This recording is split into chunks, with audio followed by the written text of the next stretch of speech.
I've been thinking about what is one facet of my identity. What is one facet of who I am that most defines me, most characterizes me, most shapes who I'm hoping to become?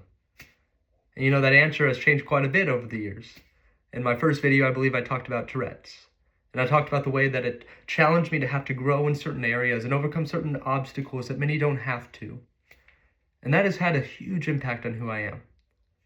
But there's one thing that's had an even bigger impact, and that's me becoming a Christian. I am going into seminary for my Master's of Divinity. I fall under that label of Christian, meaning little Christ. And there's nothing else that shapes who I am more. Why I do what I do is not because it's easy or natural or normal. It's because Christ has changed my entire life and heart. And the only response I can ever give is a changed one.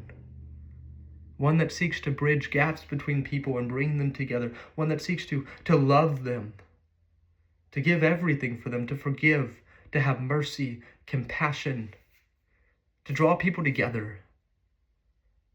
My life has been forever changed by becoming a Christian. I pray that I will help others to change as well by drawing them to Him.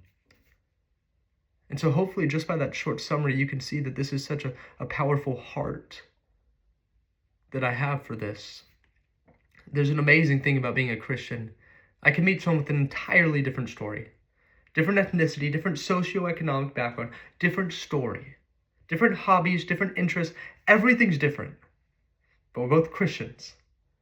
And that bond, that connection, that single name that unites us draws us together like nothing else. We live in a very divided society. I'm Generation Z, I'm Gen Z. We're known as the anxious generation, the lonely generation. And I've experienced all those things.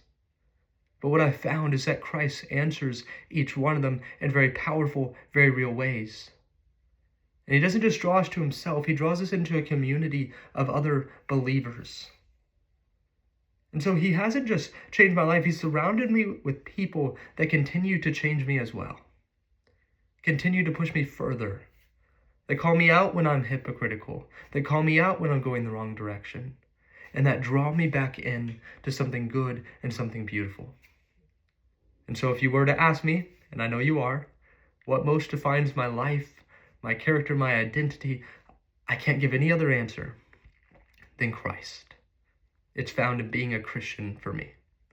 Thank you so much, the Sid Richardson Foundation. Thank you for everything you have done, and God bless.